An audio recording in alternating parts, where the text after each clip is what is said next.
Hey everyone, my name is Audrey Omenson. I'm the clinical director at NFCC, and I'm here to talk to you today about some steps you can do for Mental Health Action Day.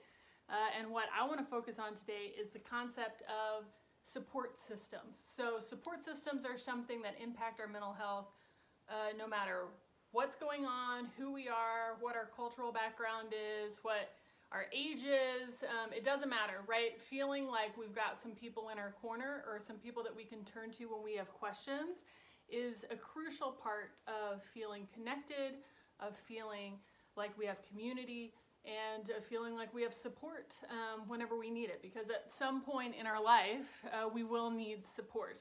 And it's also a really important thing to feel like we are part of someone else's system, right? That someone else cares about if we're around, right? That we can show up for them. It can be a really important way that we can get a strong sense of meaning and purpose to also be able to connect with and support other people around us. So I want to talk through just a few elements of this process, just to give you some starting points to start looking at what your current support system is, and if you're not happy with it or you want to shift it, some ideas of what to do next.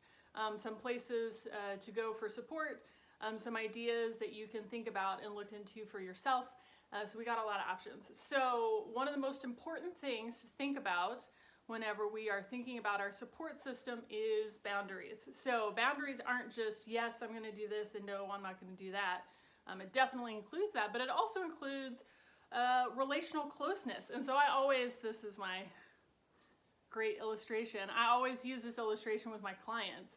But I want you to think about relationships instead of it being all in or all out, right? Like someone's either like one of my people and they're in forever, or, you know, they're totally out and dead to me, right? Or like everyone's at a distance. I don't let anybody close to me at all, right? Like a lot of times we can go to extremes with all of that, but actually a healthy support system looks a lot more like this.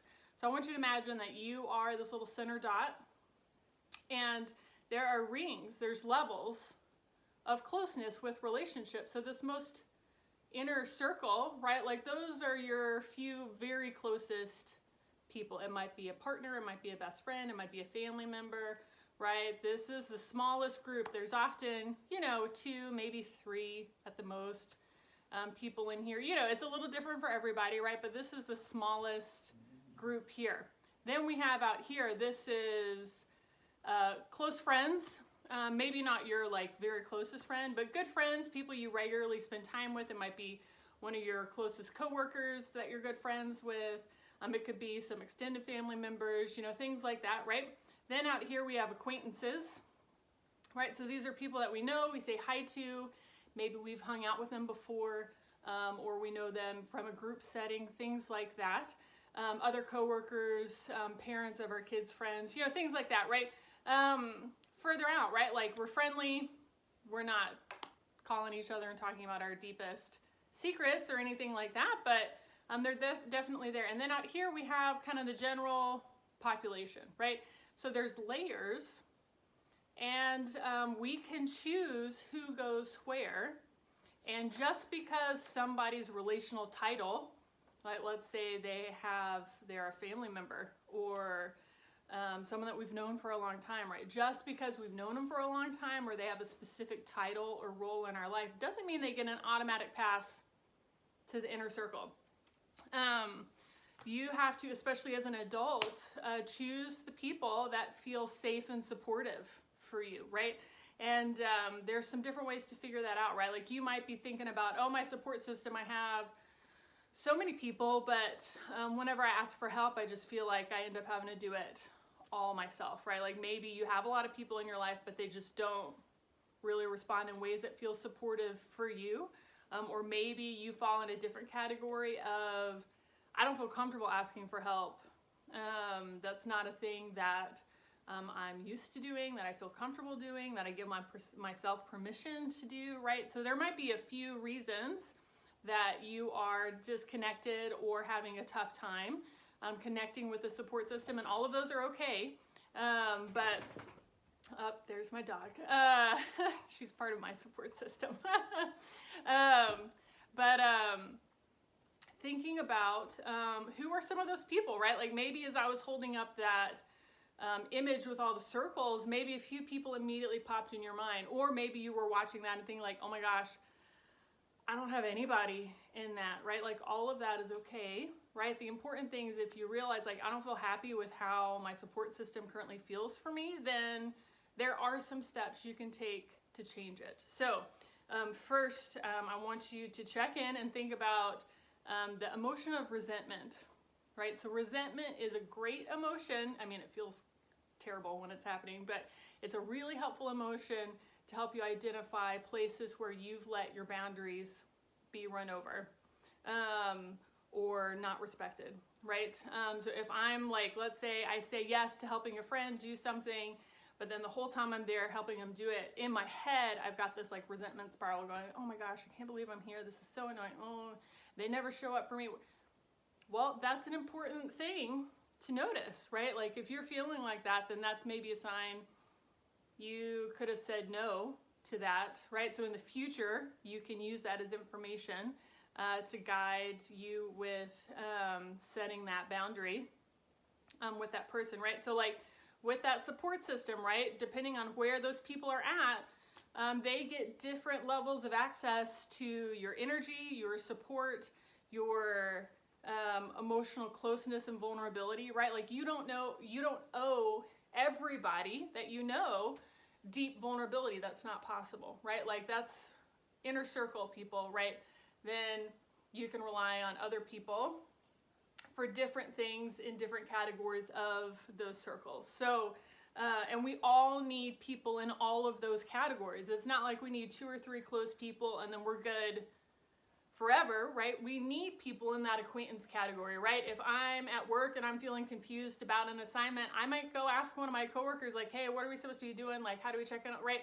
And they can help me know what I need to be doing for this work assignment, even though they might be in that acquaintance category, right? Like that's one element of a support system. We can't have one person or 2 people be all of it for us all the time. So and we also don't need everybody that we know to be inner circle either.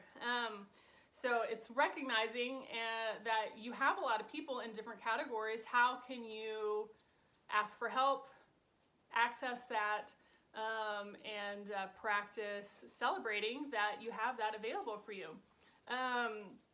So the other part of support systems, right, is being part of somebody else's support system, right?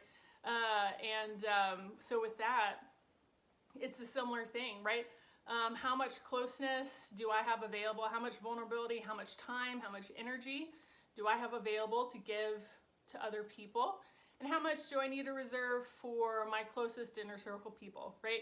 So again, you don't owe everybody all of your time and energy all the time.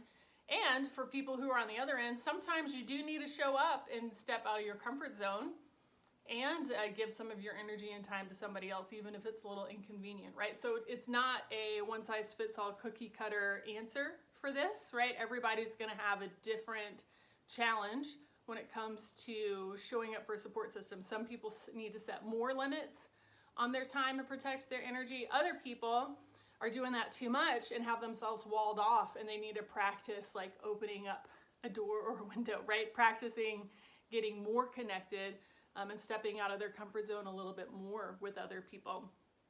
So if you're finding that you're having a hard time knowing how to do that, or it's bringing up a lot of anxiety for you or different things like that, talking to a counselor can be really helpful. They can really help you sit down and figure out specifically for your situation in your life, what do you need and how can you step out of that and get a little bit more of that support system available for you in your life. So just a few things that I want to toss out, and this is kind of right at the end. But when thinking about that inner circle group, right, like you might have people in your inner circle that have been there for a long time, but when you actually think about who feels safe or supportive in your life, they might not be that.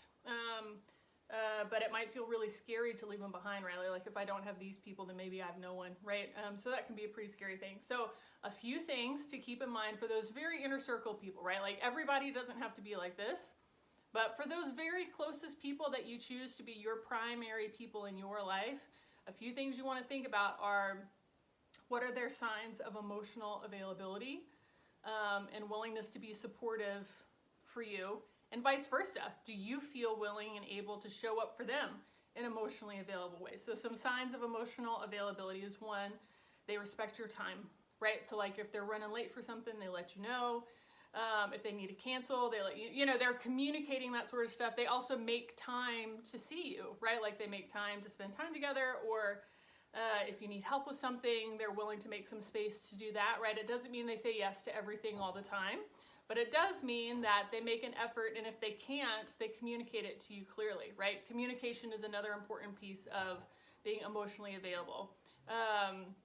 So communicating when they can't do something, when they're feeling frustrated, when they're excited about something, all of those things, like having that clear communication, you know where you stand with them. You're not feeling like you have to guess all the time, right? That means also practicing clear communication with those close people in your life so they don't have to guess and try to figure out where they stand with you. Then respect, right? So respect doesn't mean they say yes to everything that you say or they follow all your orders, right? Respect means they respect your personhood, they respect your goals, they support your time and space, and also want to celebrate accomplishments with you, right? Like, so they're supportive, they're someone that you feel better after you've been with them. Like after you leave, am I feeling better in my life and in myself, or worse, right?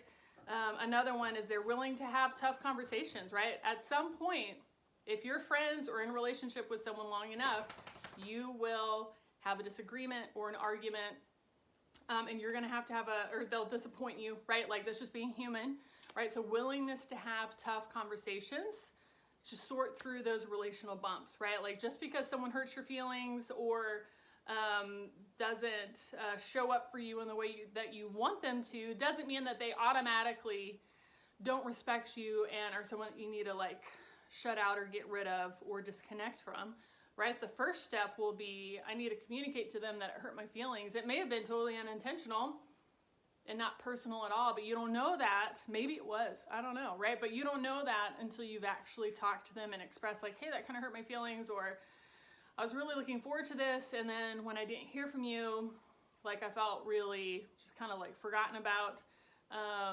Next time, could you let me know ahead of time, right? And notice how they respond. If they're like, oh, you just need to suck it up and get over it. Like, I was just busy, okay, right? Like, that's blowing you. That's not a very respectful, kind, thoughtful response, right? But if they're like, oh my gosh, I really apologize, but, XYZ was going on, but that, I'll change that and I'll handle it differently next time. And then next time that you see that they do actually handle it differently, right? Like that's a sign that they heard you, they want to change, they care about how their actions impact you, right? Like there's a lot that can be done there. And then they share the work of the relationship, right? Are you the one who's always initiating, always following up to make things happen, always the one who like brings up tough conversations? Or do they also do some of that, right? And so noticing if those people share the work. And then one of the most important other things is those people in your life, they have other people in their life. That's important, right? Like we can't be someone's one support system, right? They have to have other people in their life as well. They have a balance of that, and they have a history of that, right? And it's not all dependent on us, and vice versa.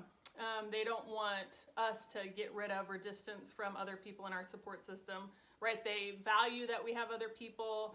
They encourage us to connect with those people and all of that. So notice your boundaries, right? Like when we're thinking about support systems, look at what your boundaries are, right? Like pay attention to, do I ask for help all the time and no one's like responding, or maybe I like set limits on myself and I don't feel like I can ask for help, right? But like notice how you communicate when you need help and what your boundaries are. Give yourself permission to have some limits and boundaries, and then think through layers, right? Like everyone doesn't have to be a best friend and everyone doesn't have to be at a distance, right? We need a mix of all of those things. And then especially for those inner circles, we need those people who are actually going to be emotionally available and supportive to us specifically, and vice versa. We need to practice being emotionally available just for those inner circle people, right? we don't have energy to do this for everyone. Okay, so keeping those things in mind, but hopefully this will give you some good food for thought when thinking about your support systems and what to do with all of that. Yeah, like I mentioned a little bit earlier, if you get stuck or you feel overwhelmed or this is causing a lot of anxiety or you're just not sure what steps to take next with your own personal situations, go find a counselor, right? Like this is one thing that counselors are great for, is like helping you figure out for your specific situation what will be really helpful for you. What are some of the practices and challenges for you? And they can really help suss that out. There's also a lot of great books. We can post some resources as well. But yeah, Mental Health Action Day. Go pay attention to your support system. Pay attention to how you support and show up for other people, and how we can like tweak that to move to an even healthier and more connected place with ourselves and with our communities.